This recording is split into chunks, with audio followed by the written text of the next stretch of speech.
عادياتي حال مقابر المسلمين، حتى الباب واخدينه.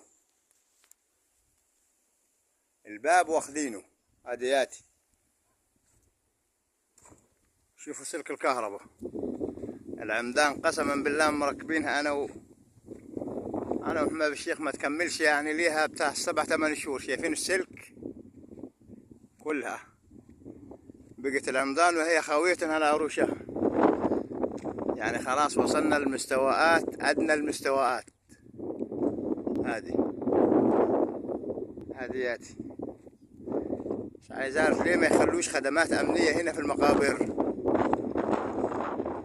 ما خلوش خدمات اهلية. الاهالي الجماعة اللي في الخليج شغلوا 2 هنا، يعني الواحد لو خد فيهم 5000 ولا 6000، 2 يبدلوا بعض 24 ساعة، مش هتفرق. عاديات العمدان حاجة تحزن.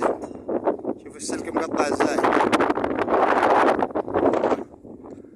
كله ده شدينه سلك ما لهوش فترة. شايفين بقى ازاي؟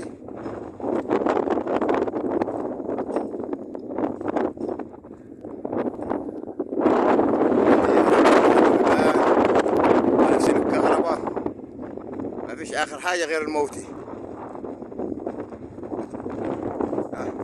شربنا فيها المرار.